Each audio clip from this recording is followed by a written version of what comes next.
Hello दोस्तों, good evening to all of you. Now again I am going to tell about English new topic. हम जुड़ चुके हैं फिर से एक बार अपने KCC संगम यूट्यूब चैनल पर। तो दोस्तों बहुत ही आसान भाषा में हम बताना चाहेंगे आपको कि बैक टू बैक इस पर आपका जो है कि इंग्लिश की वीडियो पढ़ रही है, आपकी इंग्लिश ग्रामर की जो है कि आप उसको विस्तार से देखिए और बहुत ही मज़ेदार वीडियो है। ठीक है दोस्तों, आशा करते हैं कि आपको वीडियो सारे अच्छे लगेंगे। आप उसको जाकर YouTube चैनल पर देख सकते हैं, वहाँ से आप बहुत सारी जानकारियाँ प्राप्त कर सकते हैं। किसी भी बोर्ड की या किसी भी एग्ज़ाम की तैयारी कर रहे हो, या फिर बोर्ड की हो, या फिर क्लास 10th की हो, या क्लास 12th की हो, या फिर आप किसी कॉम्पिटिटिव एग्ज़ाम की तैयारी कर रहे हो, तो दोस्तों इसमें आपको सारे कन्फ्यूजन दूर हो जाएंगे। बस आप जाके उस वीडियो को एक बार देख लीजिए ज़रूर। ठीक है दोस्तों, तो हम चलते हैं अपने टॉपिक पर। हम लोग क्या पढ़ रहे हैं ये समझने की कोशिश करते हैं। हम लोग ये जैसा कि जानते हैं KCC संगम यूट्यूब चैनल हमारा, तो हम लोगों ने पिछले वीडियो में क्या क्या पढ़ लिया है थोड़ा सा एक बार बता देते हैं आपको, उसके बाद हम क्या करते हैं चलते हैं। ठीक है दोस्तों, तो पिछले वीडियो में हम लोगों ने बहुत सारे टॉपिक कवर कर लिए हैं। सपोज दैट जैसे कि हम अगर आप बताना चाहें तो आर्टिकल वगैरह हमने आपको बता दिया है। क्या किया है? आर्टिकल्स हमारे क्या हो गए हैं, कंप्लीट हो गए हैं दोस्तों। तो आप जाके वहाँ क्या कर सकते हैं, देख सकते हैं। बहुत ही मज़ेदार वीडियोस है दोस्तों। ठीक है दोस्तों, आगे चलते हैं। तो आर्टिकल के बाद हम लोगों ने क्या पढ़ा था? आर्टिकल के बाद शायद हम लोगों ने नाउन पढ़ लिया है। नाउन के बाद हमने प्रोनाउन पढ़ा। प्रोनाउन के कितने पार्ट? 9 पार्ट। कितने पार्ट? 9 पार्ट, 9 भाग। इसका मतलब 9 टाइप्स, 9 टाइप्स ऑफ प्रोनाउन। 9 प्रकार के प्रोनाउन पढ़े हम लोगों ने। तो 9 प्रकार के प्रोनाउन में कौन कौन से हम लोगों ने पहला पढ़ा? Personal pronoun. क्या? Personal pronoun. ऐसे ही दूसरा हम लोगों ने पढ़ा क्या? Demonstrative pronoun. ठीक है, डिमॉन्स्ट्रेटिव प्रोनाउन। एंड तीसरा पढ़ा डिस्ट्रीब्यूटिव प्रोनाउन। ऐसे करके हम लोगों ने क्या सारे के सारे प्रोनाउंस पढ़ लिए, जो कि अभी तक हम लोगों ने 5वां प्रोनाउन तक पढ़ा था। उसके आगे हम लोग आज कंटिन्यू करने जा रहे हैं। ठीक है दोस्तों, तो आज देखिए इसके आगे जो है कि हमारा क्या है, 6वां प्रोनाउन क्या है? 6वां हमारा है इंडिफिनिट प्रोनाउन। क्या दोस्तों? Indefinite pronoun. इसकी हिंदी होती है अनिश्चित सर्वनाम। क्या होती है? अनिश्चित सर्वनाम। इंडिफिनिट का मतलब ये होता है अनिश्चित। जैसे सपोज दैट हम किसी भी व्यक्ति को किसी भी काम को लेकर जब निश्चित नहीं होते हैं, जब कंफर्म नहीं होते हैं, तो उसे क्या कह देते हैं कि यह काम हमारा निश्चित नहीं है या अनिश्चित है, पता नहीं होगा या नहीं होगा, पता नहीं हम इंग्लिश सीख पाएंगे कि नहीं सीख पाएंगे। बिल्कुल सीख पाएंगे दोस्तों, बस जुड़े रहिए हमारे KCC संगम यूट्यूब चैनल पर। तो हम आपको बताएंगे बहुत ही आसान भाषा में इंग्लिश पढ़ना लिखना समझना। ठीक है दोस्तों, तो ये क्या है? Indefinite pronoun. क्या है? Indefinite pronoun. जैसा कि मैंने बताया इसकी हिंदी क्या होती है? अनिश्चित सर्वनाम। आते हैं इसकी छोटी सी डिफिनेशन पर। जिन प्रोनाउन से किसी निश्चित व्यक्ति या वस्तु का बोध नहीं होता, किसी निश्चित क्या है, किसी निश्चित कन्फर्म व्यक्ति का बोध नहीं होता, वे क्या कहलाते हैं? इंडिफिनिट प्रोनाउन कहलाते हैं। जैसे कि सपोज दैट आप समझिए एक हिस्ट्री क्रिएट करते हैं। हम क्या करते हैं, जैसे मान लीजिए कि हम क्या किए, when I get up morning then first of all I go to Allahabad. After going to Allahabad first of all I meet to Modi ji. अब इसमें आप समझिए कि क्या मैं इलाहाबाद जाने के बाद ही तुरंत मोदी जी से मिल सकता हूँ? ये निश्चित है? नहीं, निश्चित नहीं है। जैसे हमने ये कहा कि a man stolen my pen, एक आदमी ने मेरी पेन चुरा ली। अब पता नहीं एक आदमी ने चुरा लिया या नहीं चुरा लिया, हमें पता नहीं है। ठीक है दोस्तों, तो इसमें क्या है कि हमारा जो है कि निश्चित नहीं है। ठीक, I have 1 crore rupees, I have 1 crore rupees. तो क्या इसमें निश्चित है कि मेरे पास वो 1 करोड़ रुपए है या नहीं है? हो सकता है आपके पास होगा, है क्या? नहीं है? आइए ठीक सीखते हैं इंग्लिश। तो इसमें क्या है? अनिश्चित नहीं है, पता नहीं आपके पास 1 करोड़ रुपए है या नहीं है, हमारे पास है या नहीं है। ठीक, तो उसी क्या कहते हैं हम? इंडिफिनिट प्रोनाउन कहते हैं। क्या कहते हैं? इंडिफिनिट प्रोनाउन कहते हैं। सपोज दैट अगर एग्जाम्पल देखना चाहें हम तो ध्यान दीजिएगा एग्जाम्पल पर। नोबडी इज दियर। क्या लिखेंगे? नोबडी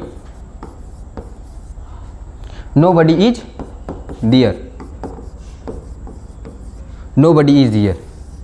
क्या यहाँ पर कोई नहीं है? यहाँ पर कोई नहीं है। ये क्या निश्चित है? क्या किसी व्यक्ति के लिए बता रहा है कि यहाँ पर कोई नहीं है? वहाँ पर क्या है? वहाँ कोई नहीं है। क्या कह रहा है? वहाँ कोई नहीं है। तो इसका मतलब निश्चित है क्या? निश्चित नहीं है, यह अनिश्चित है। वहाँ कोई नहीं है। वहाँ क्या है? वहाँ कोई नहीं है।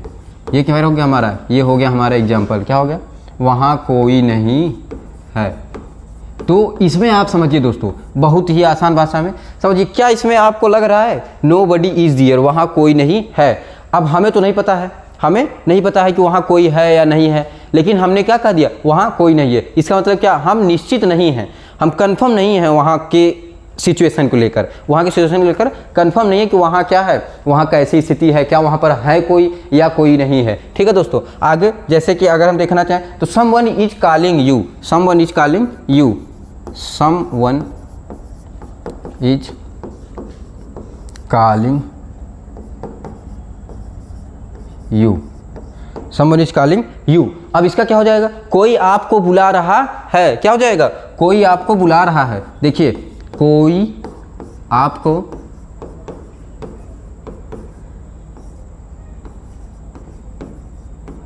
बुला रहा है,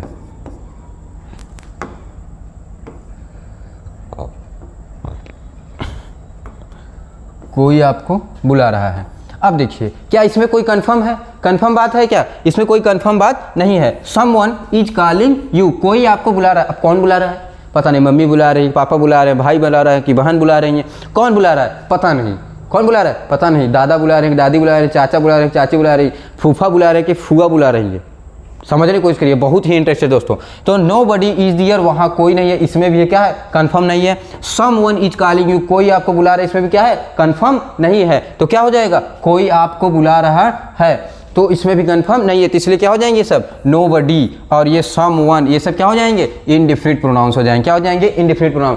कहीं भी दोस्तों किसी भी एग्जाम में अगर आपको समवन या नोबडी दिख जाए तो आप उसको आंख मूंद कर लगा सकते हैं कि ये क्या है, इनडिफिनिट प्रोनाउंस हैं। ठीक है दोस्तों, आगे चलते हैं। आगे क्या है हमारा, ये हम आशा करते हैं कि आपको समझ में आया होगा, जो भी कन्फ्यूजन होगा कमेंट में ज़रूर बताइएगा। आगे चलते हैं, आगे हमारा 7वां क्या है, रिफ्लेक्सिव प्रोनाउन। क्या है, रिफ्लेक्सिव प्रोनाउन या एम्फैटिक प्रोनाउन, रिफ्लेक्सिव प्रोनाउन या एम्फैटिक प्रोनाउन।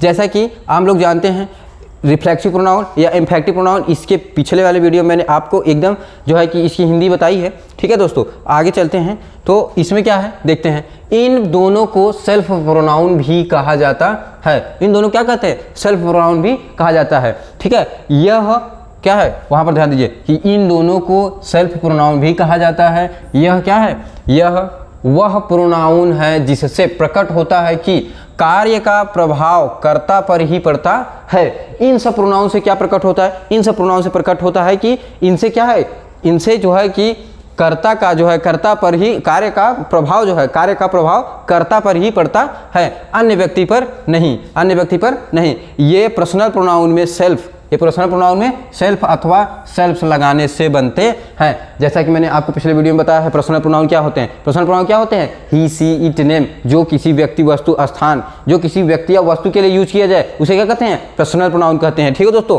तो सेल्फ या सेल्फ लगाने से बनते हैं। एक वचन में सेल्फ और बहुवचन में सेल्फ लगाते हैं। अब आपकी जानकारी के लिए दोस्तों बता दें कि एक वचन और बहुवचन, ध्यान दीजिएगा। अगर हम सिंगुलर की बात करें, किसकी बात करें, सिंगुलर की, तो सिंगुलर हमारे कितने होते हैं, सिंगुलर हमारे होते हैं 4। कितने होते हैं, 4। अगर हम देखना चाहिए सब्जेक्ट वाइज में, तो सब्जेक्ट में क्या होते हैं, एक होता he, she it and name, he she it name, ये सब क्या होते हैं, हमारे सिंगुलर होते हैं। ठीक है दोस्तों, आगे जैसे कि अगर हम देखना चाहें प्लूरल में, प्लूरल में देख लें तो प्लूरल में 4 और होते हैं सब्जेक्ट हमारे। क्या सब्जेक्ट कौन कौन से होते हैं, I, we and you, I, we, you and they. ये सब क्या हो गया हमारा, ये हो गए हमारे प्लूरल, ये हो गए सिंगुलर, ये हो गए प्लूरल। अब आप समझने की कोशिश करिए, इसमें जो लिखा गया है कि एक वचन में सेल्फ, एक वचन में सेल्फ, तो इसमें क्या लगेगा, सेल्फ लगेगा। क्या लगेगा, सेल्फ लगेगा। ठीक है दोस्तों, इसमें क्या लगेगा, हमारा सेल्फ लगेगा। और बहुवचन में सेल्फ, बहुवचन में सेल्फ लगाते हैं, तो इसमें हम क्या लगाएंगे, इसमें लगाएंगे सेल्फ्स। क्या लगाएंगे, सेल्फ्स लगाएंगे। तो ये हमारे क्या हो जाएंगे, ये हो जाएंगे हमारे रिफ्लेक्टिव प्रोनाउन या इम्फैक्टिव प्रोनाउन। इन दोनों का हो सकता था दोस्तों कि हम इसको अलग अलग भी पढ़ा सकते थे, जैसा हमने पढ़ाया है कि रिफ्लेक्सिव प्रोनाउन अलग होता है, इम्फैक्टिव प्रोनाउन अलग, मैंने टाइप्स लिखा है उसमें, लेकिन इन दोनों का मीन अलग ही, एक ही होता है। इसलिए हमने क्या किया, एक में ही आपको बता दिया है, एक ही बता दिया है। आशा करते हैं ये समझ में आया होगा। ठीक है दोस्तों, आगे इसको और ब्रीफ में समझा देते हैं आपको। जैसे कि अगर हम समझना चाहें, अगर हम ये कह दें कि अगर एक जैसे कि हम लेना चाहें, जैसे क्या ही, अगर हम लेना चाहें ही का, तो ही क्या लिखेंगे, ही को लिखेंगे हिमसेल्फ, क्या लिखेंगे, हिमसेल्फ। ऑब्जेक्टिव फॉर्म में लिखेंगे इसका, क्या लिखेंगे, हिमसेल्फ, क्या लिखेंगे, हिमसेल्फ, ही का हिमसेल्फ।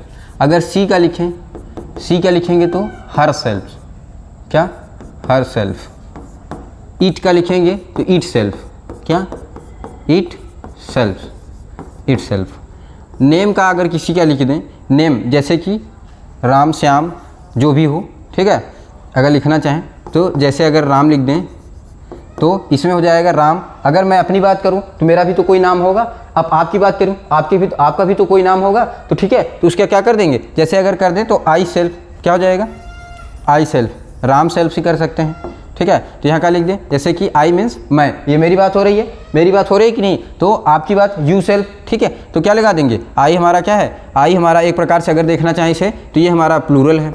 अब आप इसमें समझने की कोशिश करिएगा, ये हमारा प्लूरल है, तो सर हम इसमें आप सेल्फ लगाएं या सेल्फ लगाएं, सेल्फ लगाएं या फिर सेल्फ लगाएं, तो हम क्या लगाएंगे, जब हम अपने के लिए यूज करेंगे, जब हम अपने के लिए यूज करेंगे, जैसे सपोज दैट हमने क्या कहा कि जब हम अपने के लिए यूज करें, जैसे कि my this is my pen, क्या कहेंगे, दिस इज माई पेन, तो हम वहाँ पर क्या लगाएंगे, ये लिख रहे हैं ना हम कि this is my pen, this is my pen. अब यहाँ पर ये पेन हमारा जो है कि हम माई लगाकर हम बता रहे हैं कि ये पेन हमारी है, ये माई हम अपने के लिए यूज कर रहे हैं कि नहीं, एम वाई, माई मीन्स मेरा, माई मीन्स मेरा, तो हम इसके लिए क्या लगा देंगे, इसके लिए लगाएंगे माई सेल्फ, क्या लगाएंगे, माई सेल्फ। लेकिन यहाँ अगर आई का यूज करेंगे हम, अगर हम आई का यूज करेंगे तो क्या लगाएंगे, आई सेल्फ लगाएंगे, क्या लगाएंगे, आई सेल्फ, ठीक है। आई का ऑब्जेक्टिव फॉर्म क्या होता है, माई होता है, आई का ऑब्जेक्टिव फॉर्म माई। इनका ऑब्जेक्टिव फॉर्म हम लिख रहे हैं, देख लीजिए, ही का ऑब्जेक्टिव फॉर्म हिम होता है, सी का ऑब्जेक्टिव फॉर्म हर होता है, इट का इट ही होता है, तो इट सेल्फ लगा दिए। आई का ऑब्जेक्टिव फॉर्म माई होता है, इसलिए हम क्या लगा देंगे, माई सेल्फ लगाएंगे, क्या लगाएंगे, माई सेल्फ। बात समझ में आ रही है दोस्तों, आशा करते हैं कि आपको समझ में आया होगा, ठीक। यहाँ हम क्लीन कर देते हैं ताकि आपको सही से दिख जाए, इसको आप लिख भी सकते हैं, ठीक। क्या हो जाएगा, आई का ऑब्जेक्टिव माई सेल्फ, ठीक। आगे चलते हैं, आई के बाद ही she it I and they हो सकता है, दे का क्या होता है, देम होता है, क्या होता है, देम होता है, तो हम यहाँ क्या लगाएंगे, देम सेल्फ लगाएंगे। अब यहाँ क्या लगाएंगे हम, देम सेल्फ लगाएंगे, देम सेल्फ, ठीक। उसके बाद वी का होता है, वी का क्या होता है, वी का होता है आवर, तो our self, our self.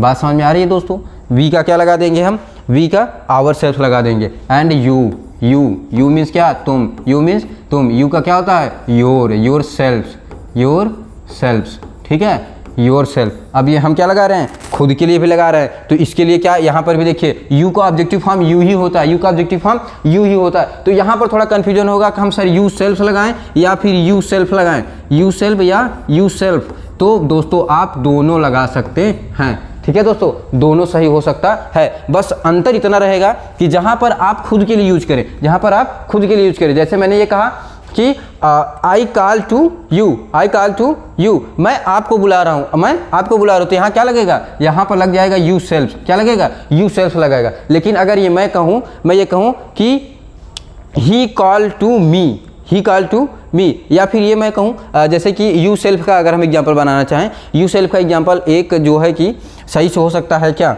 You self का एग्जाम्पल जैसे हम देखना चाहें तो हो जाएगा कि you are my friend, you are my friend. तो यहाँ पर हम क्या लगा रहे हैं, ये यू जो है हम अपने के लिए लगा रहे हैं ना, यू आर माई फ्रेंड, तो यहाँ पर हम क्या लगा सकते हैं, योर सेल्फ लगा सकते हैं, क्या लगा सकते हैं, योर सेल्फ लगा सकते हैं। आशा करते हैं कि समझ में आया होगा दोस्तों। आगे चलते हैं, आगे क्या है हमारा, ठीक।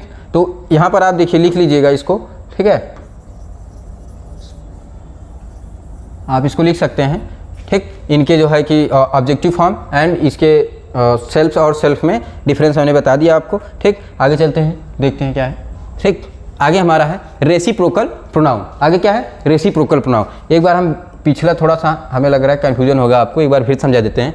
तो क्या है, इन दोनों को सेल्फ प्रोनाउन भी कहा जाता है। यह वह प्रोनाउन है जिससे प्रकट होता है कि कार्य का प्रभावकर्ता पर ही पड़ता है, अन्य व्यक्ति पर नहीं। पर्सनल प्रोनाउन में सेल्फ अथवा सेल्फ लगाने से बनते हैं, एक वचन में सेल्फ और बहुवचन में सेल्फ लगाते हैं। तो समझ गए होंगे दोस्तों, आशा करते हैं कि आपको ये समझ में आया होगा। इनमें हम सब क्या लगाते हैं, सेल्फ लगाते हैं, और इनमें क्या लगाते हैं, सेल्फ लगाते हैं। बस हमने आपको बताया कि जो है कि कहीं कहीं पर आई के साथ आई का माई सेल्फ लगा देते हैं, आई के साथ माई सेल्फ, एंड यू के साथ क्या, यू सेल्फ और यू सेल्फ दोनों लगाते हैं। ठीक है दोस्तों, आगे चलते हैं। ठीक, आगे है रेसिप्रोकल प्रोनाउन। 8वां हमारा क्या है, रेसिप्रोकल प्रोनाउन। ठीक दोस्तों, आगे क्या है, ठीक दोस्तों, तो देखते हैं रेसिप्रोकल प्रोनाउन। रेसिप्रोकल प्रोनाउन ये सर्वनामों से मिलकर बनते हैं, ये सर्वनामों से मिलकर बनते हैं, आपसी संबंध को प्रकट करते हैं। अब क्या है सर्वनाम, जैसे मैंने बताया आपको कि सर्वनाम क्या होते हैं। सर्वनाम जैसे मैंने ये कहा था आपको, पहले वीडियो में बताया है मैंने कि राम बाजार जाता है,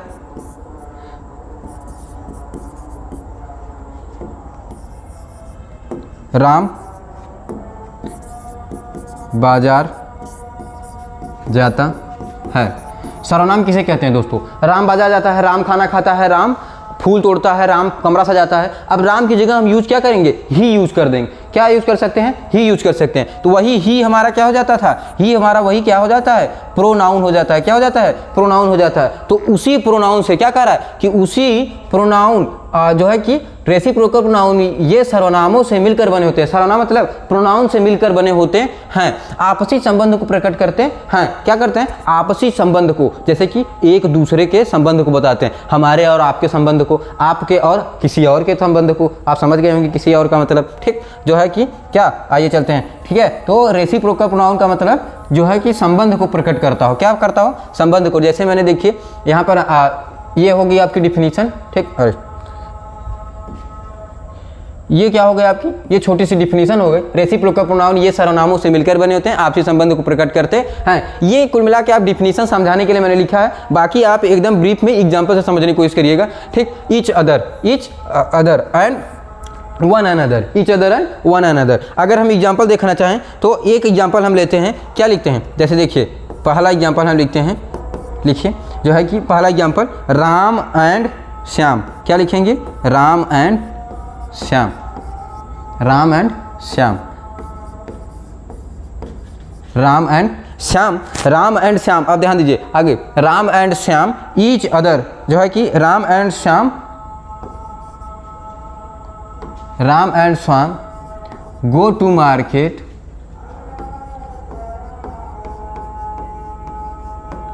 each other, go to market each other. ठीक दोस्तों, तो दोस्तों समझते हैं, ये थोड़ा सा एग्जाम्पल हमारा बैठेगा जो कि ठीक ठाक। आइए दूसरा एग्जाम्पल देखते हैं, जैसे क्या, राम एंड श्याम क्वारल्ड। क्या लिखते हैं, Ram and Shyam, Ram and Shyam, pen, Ram and Shyam quarrelled. क्या, quarrelled each other, quarrelled each other. अब देखिए दोस्तों, आसान भाषा में समझने की कोशिश करिए एग्जाम्पल से, जो है कि एग्जाम्पल हमारा क्या है, Ram and Shyam quarrelled each other. Ram and Shyam quarrelled each other, Ram और श्याम, राम और श्याम आपस में लड़ाई करते हैं, आपस में झगड़ा करते हैं। अब इसमें क्या बता रहा है, Ram and Shyam quarrelled each other. अब अगर हम ये कहना चाहें कि Ram and Shyam quarrelled, Ram and Shyam quarrel, अगर हम ये कह दें कि राम एंड श्याम क्वारल, तो क्या इससे समझ में आ रही है आपको बात, आशा करती, ये आपको समझ में नहीं आ रहा होगा। ठीक है, राम एंड श्याम क्वारल, ये क्या कोई वर्ड बन पा रहा है, नहीं बन पा रहा है। वर्ड बन पा रहा है क्या, कोई नहीं बन पा रहा, कोई सेंटेंस नहीं बन पा रहा कि राम एंड श्याम झगड़ा, राम एंड श्याम झगड़ा। अब क्या क्या राम एंड श्याम झगड़ा, तो पूरा वर्ड करने के लिए इसे हम क्या लगा देंगे, ईच अदर लगाएंगे। जैसे हम ईच अदर लगाएंगे वैसे ही समझ में आ जाएगा।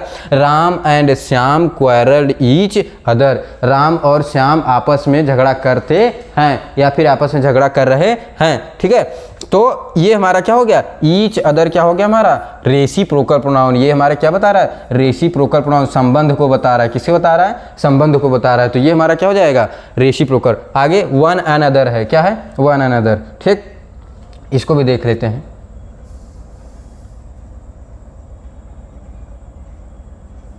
वन अनदर, जैसे चलिए देखते हैं, राम एंड श्याम जो है कि आगे चलते हैं, क्या है वन अनदर। इस पे एग्जाम्पल हम देखते हैं। इस पे एग्जाम्पल क्या देखेंगे, राम एंड राम श्याम, राम अरे राम श्याम एंड मोहन। क्या लिखेंगे, Ram Shyam and Mohan, Ram Shyam and Mohan.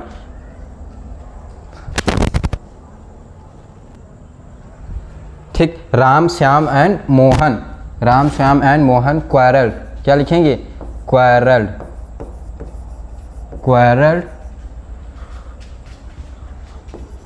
One another. देखिए समझने की कोशिश करिए दोस्तों। अब इसमें क्या, Ram Shyam and Mohan quarrel one another. अब उसमें हम दो की बात करें, किसकी बात कर रहे थे, दो की बात कर रहे थे, दो लोगों की, राम एंड श्याम की। अब इसमें क्या है, तीन लोगों की बात आ गई, किसकी, तीन लोगों की बात आ गई। ठीक है दोस्तों, तो आगे चलते हैं कि Ram Shyam and Mohan quarrel one another. तो ये क्या बता रहे कि राम श्याम और मोहन भी आपस में क्या कर रहे हैं, राम श्याम और मोहन भी आपस में झगड़ा कर रहे हैं या फिर झगड़ा करते हैं। राम श्याम, अच्छा सॉरी, यहाँ पर ईडी लगाया हमने, से वर्ब का क्या सा फॉर्म, वर्ब का सेकंड फॉर्म, तो क्या लग जाएगा, राम और श्याम और मोहन आपस में झगड़ा किए, राम और श्याम आपस में झगड़ा किए या फिर किया, राम श्याम एंड मोहन ने आपस में झगड़ा किया, ये हो जाएगा। ठीक है, वर्ब का कौन सा फॉर्म लगा है, सेकंड फॉर्म लगा है, तो पास्ट इंडेफिनिट या ये आपको याद आ रहा है। ठीक है, तो उसकी पहचान है, इसलिए हम क्या देंगे कि राम श्याम एंड मोहन आपस में झगड़ा किए या फिर उन्होंने आपस में झगड़ा किया। ठीक है, आशा करते हैं कि ये आपको जरूर समझ में आया होगा। किसी भी कॉम्पिटिटिव एग्जाम के लिए दोस्तों यहाँ से आप समझने की कोशिश करिएगा, बहुत ही आसान भाषा में समझ में आएगा आपको। कुछ नहीं करना है, अब आपको क्या देखना है, ईच अदर और वन अनदर और ऐसे जो भी वर्ड हैं, ये आपको हम एक वीडियो में फुल दे देंगे, हर एक टॉपिक का हर एक वर्ड दे देंगे, उसमें आप देख लीजिएगा। तो जहाँ भी आपको ईच अदर और वन अनदर दिखे तो वहाँ आप डायरेक्ट समझ जाइएगा क्या, कि ये आपस में संबंध बता रहे हैं और ये हमारा क्या हो जाएंगे, रेसिप्रोकल प्रोनाउन हो जाएंगे। आंख मूंद के आपको रेसिप्रोकल प्रोनाउन लगा के चले आना दोस्तों। ठीक है, आशा करते हैं कि आपको ये हमारे सारे टॉपिक समझ में आए होंगे। आज हमारा प्रोनाउन खत्म होता है, आगे की वीडियो में हम बताएंगे आपको माई, माइन एंड यू, योर, इन सब में अंतर बताएंगे। तो आगे का वीडियो भी जरूर देखिएगा, इस वीडियो को भी जरूर देखिएगा दोस्तों। तो आशा करते हैं ये आपको समझ में आएगा। आज के लिए इतना बहुत है। ठीक, थैंक यू दोस्तों।